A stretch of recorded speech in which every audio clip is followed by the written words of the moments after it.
জারিফ, কেমন আছো? আলহামদুলিল্লাহ ভালো আছি ভাইয়া। তুমি বলা নেই কোনে চলে আস। আরে কইতাছি আগে আম্মারে ডাক দে, তাড়াতাড়ি যা।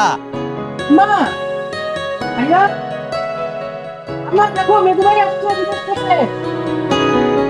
ও মা, আরে কারাই গেছি, কি হইছে? আম্মা কেমন আছো তুমি? আমি ভালো আছি। ভাইজান কেমন আছো? ভালো আছি, কিন্তু তোর ক নাই বলা নাই, ঠাস কইরা বিদেশ থেকে চলে আসলি, কোনো সমস্যা? কোনো সমস্যা না ভাইজান, 7টা বছর বিদেশ করছি, আর বিদেশ করতে ভালোই লাগতেছে না। মনটা খুব ছটফট করতেছিল তোমার দেখার লেগা, সেই জন্য তোমার খবর না দিয়ে চলে আসলাম। ভালো করছি না আম্মা? ভালো করছস। তয় বাবা তুই যে আবি, আমার তো একবার ফোন করে কইলি না। এটা কেমন কথা কইলে আম্মা? কত ভাই, আমার মার আমি দেখতে আসবো, আমার বড় ভাইরে আমার ছোট ভাইরে আমি দেখতে আসবো, সেটা খবর দিয়ে আসতে হইব না, তারপরেও যদি জানাই আসতি, একটা পরিকল্পনা করতাম, আমরা সবাই মিলে সলা পরামর্শ করতাম, ফোন দেয়া কইতাম যে ভাই তুই 7টা বছর বিদেশে থাকছস, আর 5টা বছর থাইকা তারপরে চলে আয়, সমস্যাটা কি? এরপরে সুন্দর মতো দেশে চলে আসতি। তোর বড় ভাই কিন্তু ঠিকই কইছে। না। আসলে হয়েছে কি আম্মা, আব্বাই মারা গেল, শেষবারের মতো আব্বারে তো দেখতে আসতে পারিনি। আর ভাইজান ফোন দিয়া কইলো তোমার শরীরটাও নাকি ভালো না। টাকা তো জীবনে বহুত কামাবো আম্মা, কিন্তু আমার জীবনে যে সম্পদটা রয়েছে আমার মা, তার যদি আমি হারাই ফেলে আর জীবনে আমি ফিরা পাবো? আরে মারে হারানোর তো কিছু নাই, মারে হারাবে কি লিগা? ফোনে তো কল দিলেই দেখা যায়, আমরা এখনো যে চেহারা ওখানে তো ওই চেহারাই দেখা যায়। সুন্দর মতো আরো কয়টা বছর থাকতি, তারপরে টাকা পয়সা জমায়া যা যা করা লাগে সলা পরামর্শ বুদ্ধি দিতাম, আরো জমি জমার ব্যবস্থা করতি, এরপরে গাট্টি বুসকা বা ইন্ডিয়া চলে আইতি। আর মাত্র 5টা বছর সময় তো দেখতে দেখতে চলে যাইতো রে পাগলা। বাজান, তুই তো আমার লোকে ভিডিও কলে কথা কস। তো ভিডিও কলে কথা কলে আমিও তো তোরে দেখছি, আমিও তো চিন্তা করি না তুই যেন চলে আবি। একবার কইলেই কিন্তু পারতি বাজান। ঠিকই কইছো আম্মা, আমি অনেক বড় ভুল করে ফেলাইছি। আমি আসলে তোমার ফোন দিয়ে আসা দরকার আছে। আচ্ছা ঠিক আছে, সমস্যা নাই, তোমরা সবাই তো ভালোই আছো, সুখে আছো। আমি তাইলে ফিরে যাই। আরে রাখ, কই যাবি? এত কষ্ট করে বিদেশ থেকে আইছস, বিদেশে যাওয়া কি সহজ ব্যাপার নাকি? এত কষ্ট করে যখন আইছস, আর 10টা দিন থাইকা এরপরে যাইস গা। জারিফ, লাগেটা তোর ঘরে নিয়ে যা। চলো মা চলো, আর 10টা দিন থাক, এরপরে যাইস।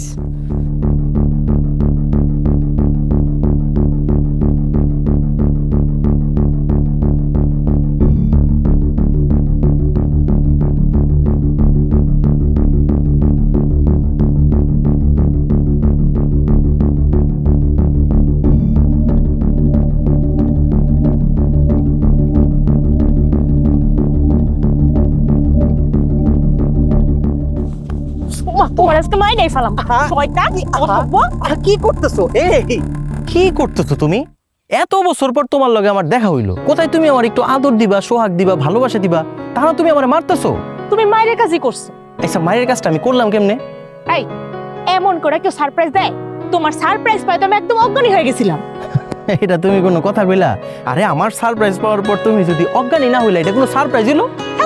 ফাপড়বাজি বাদ দাও, এখন কও তুমি কেমন আছো? আমি ভালো আছি, তুমি কেমন আছো? আমার আর ভালো থাকা, এত বছর পর তোমার লগে আমার দেখা, আর তুমি কইতাছো আমি কেমন আছি? এত বছর পর মানে? তোমার লগে তো আমার প্রতিদিনই ভিডিও কলে কথা হয়। ভিডিও কলে তোমার দেখা আর সামনাসামনি দেখা কি এক হইবে? রাত দিন পার্থক্য।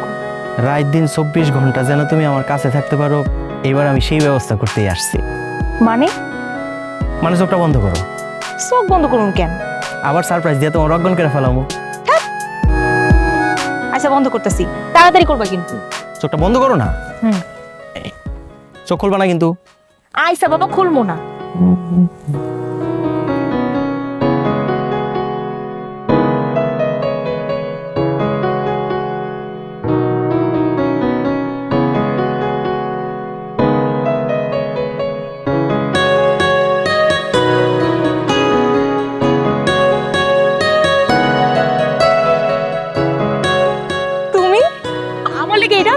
হুম, আমার ভালোবাসার মানুষের জন্য।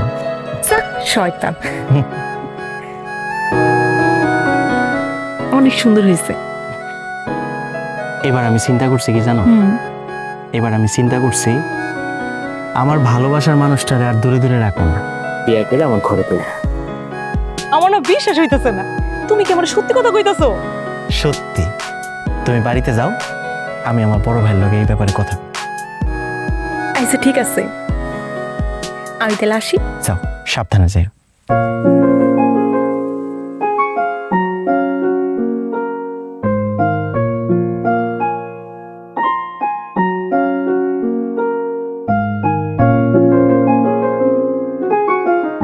আম্মা, আমরা খাইতে বসে বললাম, ভাইজান কই? ভাইজান কাছে দেখছি। আরে তোর ভাইজান বাজারে গেছে, তুই তো হাঁসের মাংস পছন্দ করস, হাঁস আনতে গেছে। ধর এখন ডিম দিয়ে খা। এখন আবার হাঁসের মাংসের কি দরকার? কিরে, তুই বই রেছিস কি লেগে? দে প্লেট দে, আমা দাও।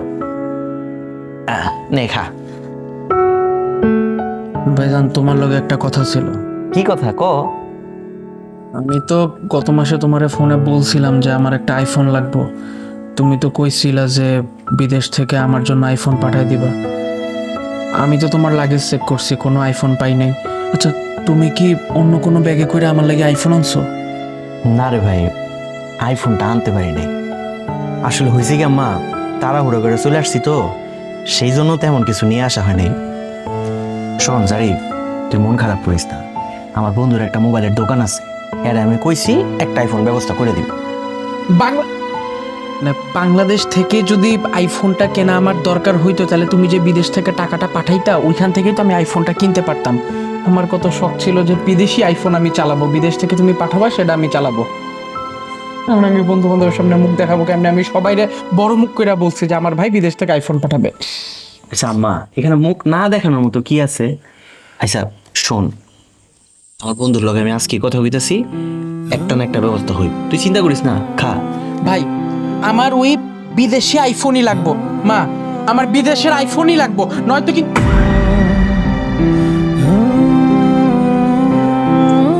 আচ্ছা ভাইয়া, এই আইফোনটা তুমি বিদেশ থেকে কিনছো না? মা, আমি তো ভাইয়ার কাছে এরকমই একটা আইফোন চাইছিলাম, এইটা তো ভাইয়া বিদেশ থেকে কিনছে। ভাইজান, আমি বরঞ্চ এই আইফোনটা লয়ে লই। আর আমার এই ফোনটা এমনিতেও 3-4 বছর চালাইছি, ভাঙ্গা চুরে গেছে গা। এটা তুমি নিয়ে নাও, তুমি একটা আইফোন কিনা লইও। আরে তুই চুপ করে রইলি কেন? তোর ছোট ভাই তোর কাছে একটা মোবাইল চাইছে, তুই বিদেশ গেলে তো নতুন একটা কিনতে পারবি, ওরে দিয়া দে, না করিস না। কি ভাইজান, নিমু? এটা তোর পছন্দ হয়েছে? হ্যাঁ, মেলা পছন্দ হইছে। ঠিক আছে, তুই নিয়ে যা। মা, তাহলে আমি এখন আর খামু না। আমি এখন এই যে ভাইয়ার এই ফোনটা থেকে সিম খুইলা আমার ফোনে দেই, আর এরপরে আমার সিমটা খুইলা ভাইয়ার ফোনে দিয়া, ভাইয়া আমার ফোনটা তোমার দিয়া যাইতেছি সিম চেঞ্জ করে। মা যাই। আমার ছোট ভাই কি খুশি হয়ে গেছে, এটা দিয়া একটা ফোন দিল বাবা। আর একদম খা খা আম্মা, এখন আর খাও না। ভাইজান হাঁস কিনে আনলে হাঁসের মাংস দেখবে।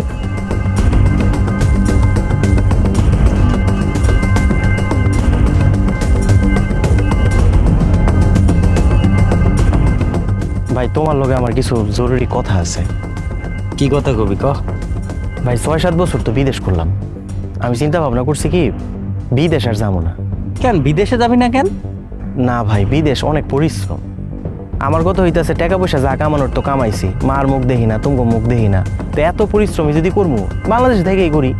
টাকা কামাবি, পরিশ্রম করবি না? পরিশ্রম ছাড়া কি টাকা পয়সা কামাই করা যায়? ওই যে লোকমানের পুত হেকিম পুপারাত 10 বছর বিদেশ থেকে আইসা এখন অটো চালাইতাছে। তুই আমার আপন ভাই, এত বছর কষ্ট করছো, 7 বছর থাকছিস, তুই যদি অটো চালাস মান সম্মান কিছু থাকবো? ভাই অটো চালাইতে হোক লিগা, তোমার কাছে তো 7 বছর আমি 32 লাখ টাকা পাঠাইছি, ওই জায়গার থেকে কিছু টাকা পয়সা তুই একটা নতুন ব্যবসা শুরু করি, তোমরাও আমার সহযোগিতা করো, তাইলে তো হয়ে গেল। বাহ, বিদেশ থেকে আইতে নাইতেই টাকা পয়সা চাওয়া শুরু করে দিছস? ভাই আমি তো তোমার কাছে টাকা চাই নাই, তোমার কাছে পাঠাইছি, তুমি আমার বড় ভাই, তোমার কাছেই থাকো। কিন্তু আমি তোমার ছোট ভাই, এত কষ্ট করে 7 বছর ধরে তোমার কাছে 32 লাখ টাকা পাঠাইছি, এখন নতুন করে একটা ব্যবসা শুরু করবো, কিছু টাকা তুমি আমারে দিবা না? আমার কাছে 32 পয়সাও নাই। যা আছে সব খরচ হয়ে গেছে।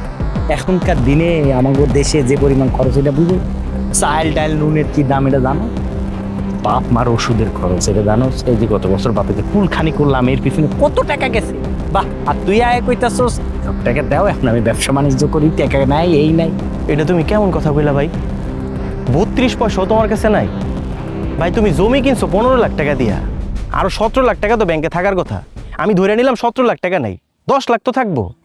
আর তাছাড়া সংসারের খরচ, মায়ের ওষুধের খরচ, বাপের কুলখানি, তোমগর খরচ, সবকিছু তো আমি আলাদাভাবে পাঠাইছি। তাহলে টাকা থাকবো না কি লিগা? টাকা গেছে কই? আইতে নাইতে জমির হিসাব শুরু করে দিছিস। খালি জমি কেনাটাই দেখলি, এর আশেপাশে যে খরচ সেটা দেওয়া হচ্ছে নাই। প্রত্যেকটা পয়েন্টে পয়েন্টে যে আমার খরচ হয়েছে সেটার হিসাব কি আমি করছি?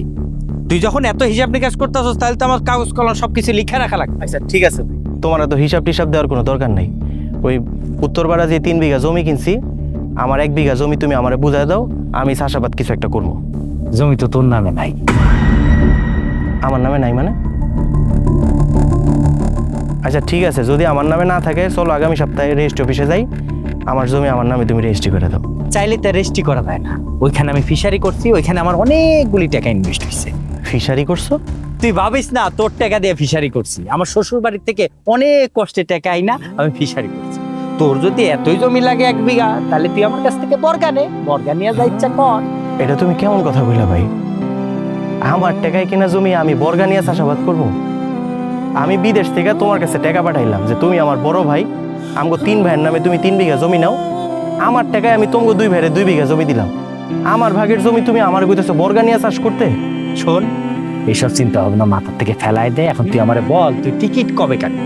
সেই টিকিটের টাকা তোর বড় ভাই সবকিছু ব্যবস্থা করবে। আর শোন, বিদেশ যাওয়ার পরে আগে মাথায় রাখবি যে আমার পরিশ্রম কইরা ওই যে 8 লাখ টাকা কেমনে আমি শোধ। তো যখনই লাগে তুই আমারে জানাইস, উল্টাপাল্টা চিন্তা মাথার থেকে ঝাইরা ফেল, আমি টিকিটের বন্দোবস্ত কইরা দিতেছি, খুব দ্রুত তুই বিদেশ চলে যা। ঠিক আছে ভাই? উল্টাপাল্টা চিন্তা ভুইলা না।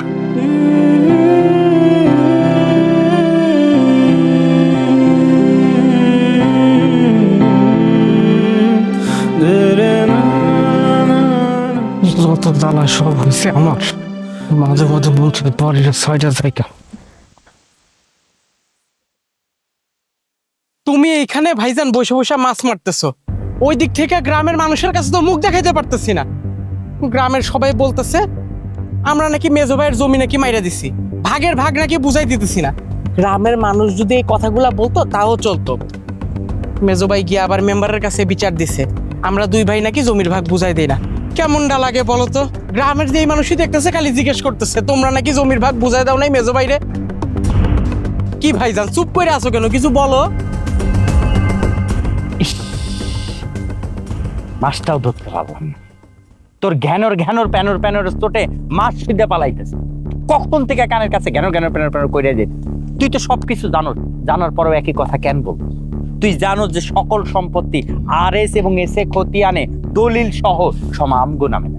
আমার নামে পুরোটা, তোর নামেও আমি কিছু দিই, ওর নামে তো 1 টাকা না করি নাই। তুই ওর কথা কেমন কর?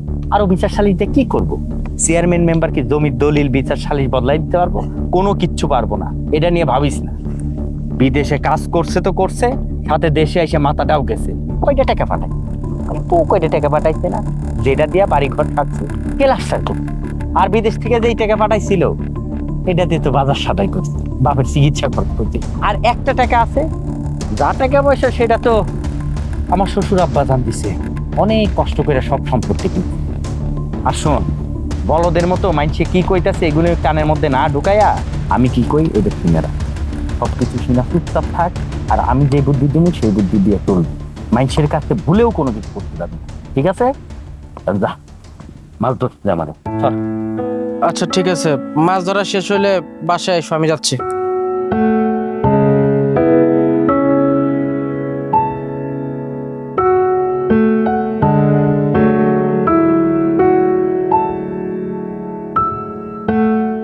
আসসালামু আলাইকুম।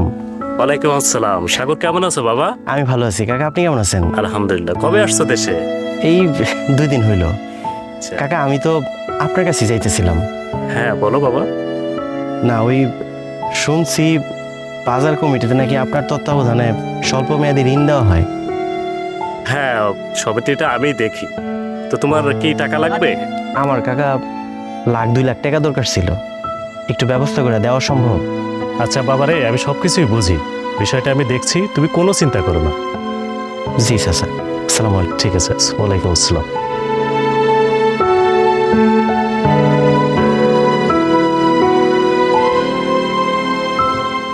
মা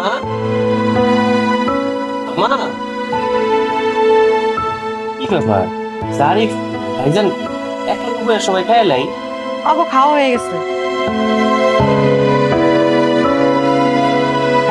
ঠিক আছে, তরকারি দাও। তরকারি এই নে, ডাইল আছে, ডাইল দিয়ে খায়া নে। আর তরকারি শেষ হয়ে গেছে, আমার শরীর ভালো ছিল না, অল্প একটু তরকারি রান্না করছি, ওরা খায়া লিখছি।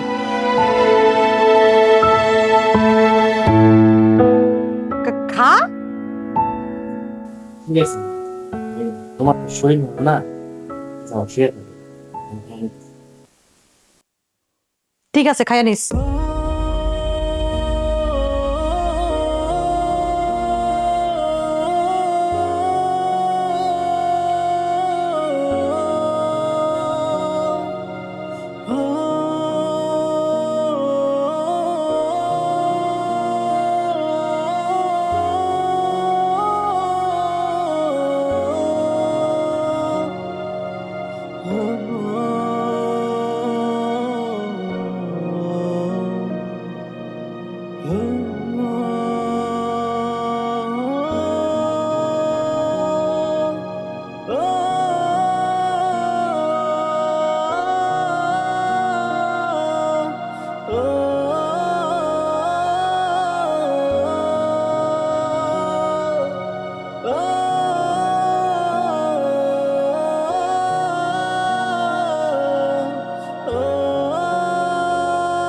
আসসালামু আলাইকুম মেম্বার সাহেব। ওয়ালাইকুম আসসালাম। মামুন, দাঁড়াও, তোমার সাথে কিছু কথা ছিল।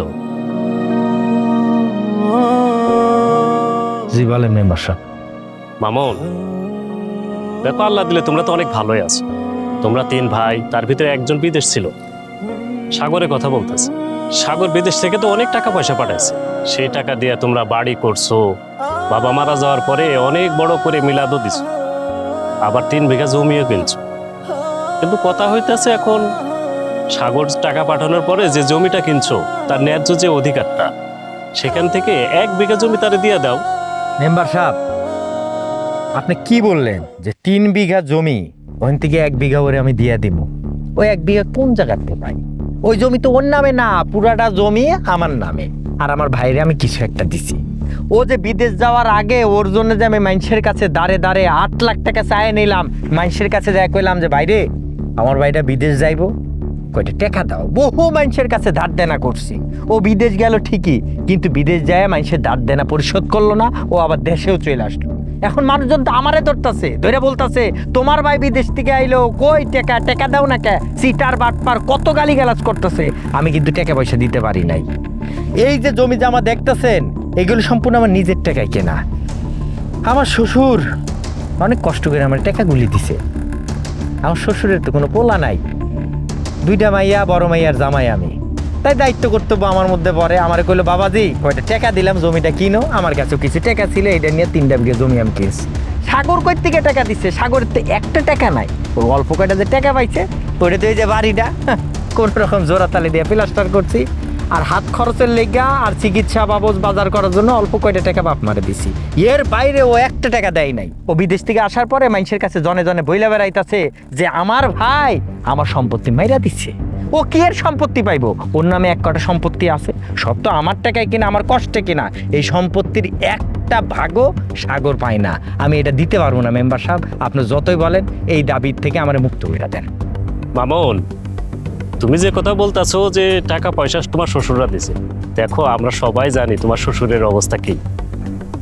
এখন গ্রামের ময়মুরব্বী আছে, চেয়ারম্যান সাহেব আছে, আমরা আছি, আমাদের নিয়ে বৈশা একটা সমাধান করার চেষ্টা করো। দেখো, এই বিষয়টা নিয়ে যদি থানা পুলিশ হয় তাইলে আবার বিষয়টা তোমাদেরও মান সম্মান যাইবো, গ্রামের একটা দুর্নাম হইব। এই জন্যই কইতাছি ময়মুরব্বী নিয়ে বৈশা একটা সমাধানে আসো। কত বড় সাহস ওর! এতদিন মানুষের কাছে কান পরা দিছে, জনে জনে বইলা বেড়াইছে, আপনাকেও কাছে কইছে, চেয়ারম্যানের কাছে নালিশ দিছে, কোনো কিছু মনে করি নাই। এখনো কোর্টে যাইতে চাইতেছে, সালিশ করতে যাইতেছে, পুলিশের কাছে বিচার দিতে চাইতেছে। ওর সাহস অনেক বাইরে গেছে, বুঝছেন? চোরের মার বড় গলা, হ্যাঁ, কোনো কিছু না পায়া পাগল হয়ে গেছে। ঠিক আছে মেম্বার সাহেব, বিষয়টা আমিও দেখতেছি। আমি বাড়িতে যাই, ওর একদিন কি আমার একদিন, ওইটা আমি বুঝাই দিতেছি। কার সম্পত্তি নিয়ে ও মাতবরি করতে চায়, কার ভাগের জিনিস ও নিতে চায়, সেটা আমি ওর দেখাই দিব। ভালো থাকেন, আসসালাম আলাইকুম। ওয়ালাইকুম আসসালাম।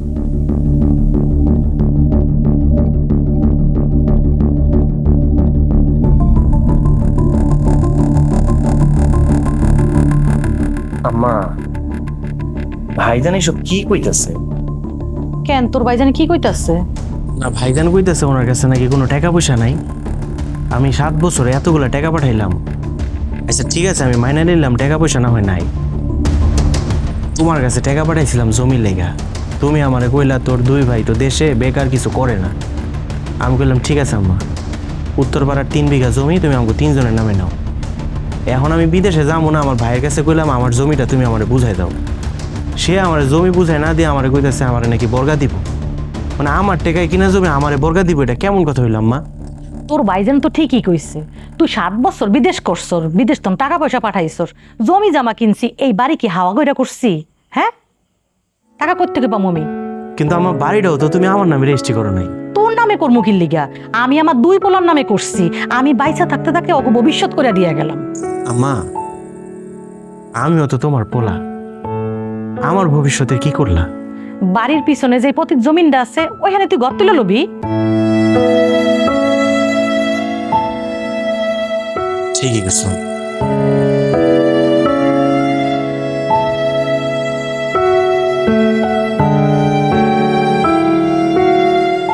ওই টাকা কামাই করছি, এটার হিসাব।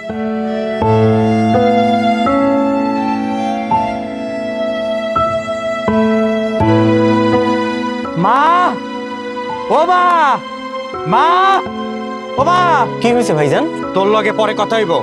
আরে কি হইছে, এত চিৎকার করতেছিস কেন? মা, কেমন কুলাঙ্গার পোলা জন্ম দিছো তুমি, যে তার আপন বড় ভাইয়ের নামে মাইনসের কাছে রটনা রটায়। মাইনসের কাছে কইছে তাতে আমার কোনো দুঃখ নাই, সে বইলা বেড়াইতেছে আমার নামে সে নাকি কোর্ট কাছারি করবো, থানায় মামলা করবো। এটা কেমন ধরনের কথা? ভাইজান কি বলতেছো তুমি এসব? এইসব কথা তোমারে কে কইছে? কেন মেম্বার সাহেব কইছে? কিন্তু ভাইজান, তুমি এখন এসে যেভাবে কইতাছো, মেম্বার সাহেবের লগে তো আমার এইভাবে কথা হয় নাই। তাহলে কি সে বানায় বানায় কইতাছে তুই আমার নামে মামলা করবি, আমি তোর সম্পত্তি দখল কইরা খাই, তুই আমার কাছ থেকে 1 বিঘা জমি পাবি? শোন, তোরে সাপ সাপ জানায় দেই, এই যে জমি সব কিন্তু আমার নামে, তোর নামে একটুকু কানা করি নাই। তোরে যে আমি 1 বিঘা বর্গা দিতে চাইছিলাম সেইটাও তোরে আমি দিব। আর কান খুলে শুনে রাখ, আমার বাড়িতে যদি থাকতে চাস আমার কথা মতো চলা লাগবে, যদি না চলো তাহলে সকালবেলা গাট্টি বুসকা নিয়ে বাড়ি ছেড়ে চলে না। আরে বাবা দাঁড়া, তুই মাথা গরম করিস না, ভিতরে আয়, তুই ভাত খাবি। ক্ষুধা লাগছিল, খাইতে চাইছিলাম, কিন্তু তোমার পোলার চেহারা দেখার পরে আমার ক্ষুধা মরিয়া গেছে। তোমার পোলারে খাওয়াও, বেশি বেশি খাওয়াও। দিলি তো আমার বড় পোলার মাথাটা গরম করে দিলি, ও তোর বাড়িতে চলে গেছে। আমি ওর কই বুঝবো এত রাইতে? তুই কি এই বাড়ির মান সম্মানের দিকে একবারও তাকাইলি না? কেমনে মানুষের কাছে গিয়ে আমার বড় পোলার নামে বদনাম কইলি? আচ্ছা, তুই যে বিদেশ থেকে টাকা পয়সা পাঠাইছস, এই বাড়ি ঘর করছি, তুই যে এই বাড়িতে বেড়াইতে আসছস, আমরা কি তোর অপমান করছি? তোরে কি বাড়ির থেকে বাইর করে দিছি? কিন্তু বাড়ির থেকে বাইর করে দেই নাই, তাহলে কেন করলি? এই বাড়ির মান সম্মান দিয়ে তাকাইলি না কেন? শোন, কাজটা তুই একদম ঠিক করলি না।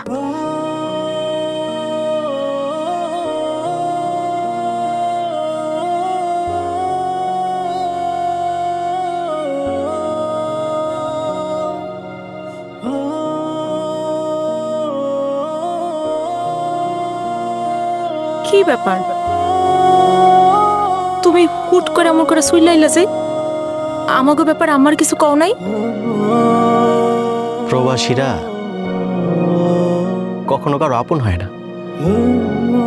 প্রবাসীকে যেটা আপন হয় সেটা হইতেছে তাগো টেকা।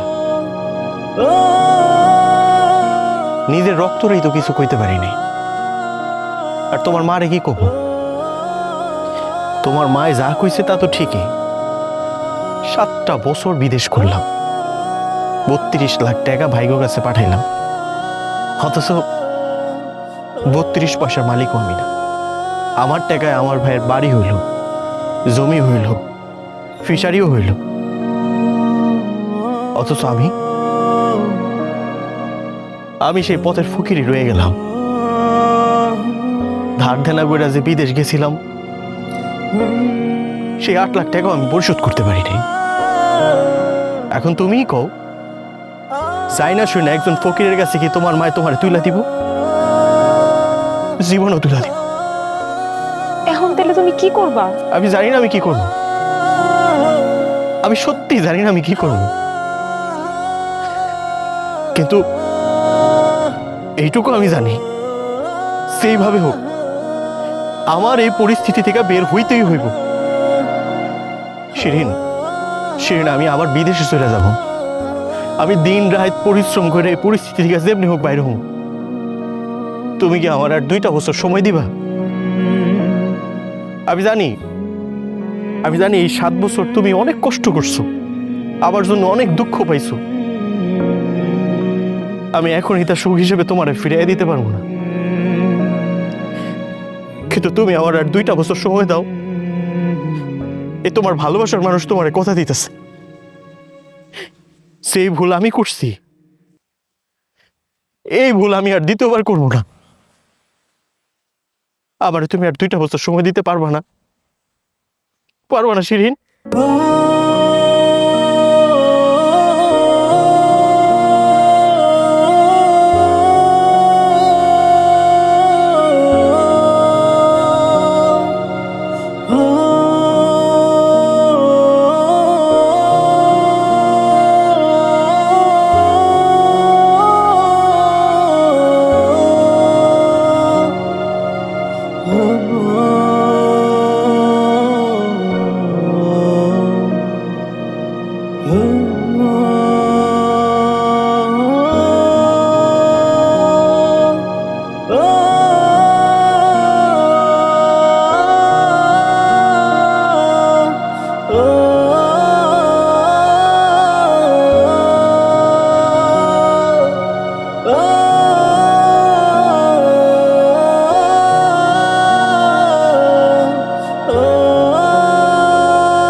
মাগো, তোমার পোলার যে জেদ কারো কোনো কথা শুনতাছেই না।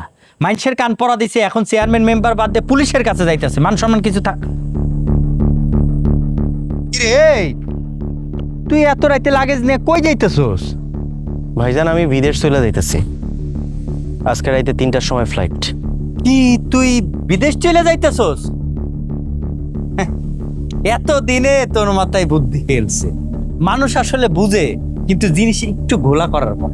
হ্যাঁ ভাইজান, তুমি খুব সুন্দর একটা কথা কইছো। মানুষ ঠিকই বুঝে, কিন্তু একটু ঘোলা করার পরই বুঝে। আচ্ছা শোন, তোর জন্য পুপ্পার একটা সুন্দর টান টান জমি দেখছি। জমিটা খুব সুন্দর। এবার বিদেশ যায় তুই ঠিকঠাক মতো টাকা পাঠাইস, এই জমিটা আমি কিনবো। কথা দিতাছি, এবারের জমিটা আমি তোর নামে কিনবো। কথা দিতে হইব না ভাইজান, তুমি মুখে বলছো, আমি তাতেই বিশ্বাস করছি। আমি বিদেশ যেয়ে টাকা পাঠাবো, আর সেই টাকা দিয়ে তুমি জমি আমার নামে কিনবা, আমি বিশ্বাস করছি। আচ্ছা বাবা, তুই যে চলে যাইতেছস, আমার তো কিছু বইলা গেলি না। ওই যে আমাকে বাড়ির পিছনে পতির যে জমিনটা আছে, ওখানে ঘর তুলবি না? মাগো, 7টা বছর বিদেশ করলাম, দিনের দিন মনে করি নাই, রাইতের রাইত মনে করি নাই। অক্লান্ত পরিশ্রম কইরা, টাকা উপার্জন কইরা বিল্ডিং বানাইলাম আমি, আর সেই বিল্ডিং এর মালিক বানাইলা তুমি তোমার 2 পোলারে। আর আমারে কইলা আমি বাইসা থাকতে থাকতে আমার 2 পোলার ভবিষ্যৎ গইরা দিয়ে গেলাম। যখন আমি তোমারে জিজ্ঞেস করলাম, মা আমিও তো তোমার সন্তান, আমার ভবিষ্যতে কি হইল, তখন তুমি আমারে কইলা বাড়ির পিছনের যে পতির জমিনটা, সেখানে একটা বিল্ডিং করে নিতে। 7টা বছর মা খাইয়া না খাইয়া, এত পরিশ্রম কইরা, টাকা উপার্জন কইরা একটা বিল্ডিং বানানোর পর এখন কি আমার পক্ষে আবারও সম্ভব মানুষের এতগুলা টাকা ঋণ দেওয়া, পতির জমিনের মধ্যে বিল্ডিং করা? সমস্যা নাই আম্মা, তারপরও তো তোমার মনে দয়া হয়েছে। দেখি বাড়ি থেকে বেরোইতেছি, আল্লাহ তো কোনো না কোনো একটা ব্যবস্থা ঠিকই করব। যদি বিল্ডিং করতে পারি আমি তোমার জানাবো আম্মা। বাইরে তুই তো চলে যাইতেছস, তোরে তো আর আটকানো যাইব না। একটু ওই রহিম চাচা ঋণের কথাটা একটু মাথায় রাখিস। 8 লাখ টাকা উঠতে বইতে সারাটা ক্ষণ খালি ঋণের কথা শোনায়। খোঁচা দেয়, দিয়া দিস ভাই। ভাইজান, রহিম চাচার টাকা নিয়ে তোমার চিন্তা করতে হইব না। আমি কথা কয়ে গেছি, সময় মতো আমি টাকা পরিশোধ করে দিব। ভালো থেকো তোমরা। সাবধানে দেখবো।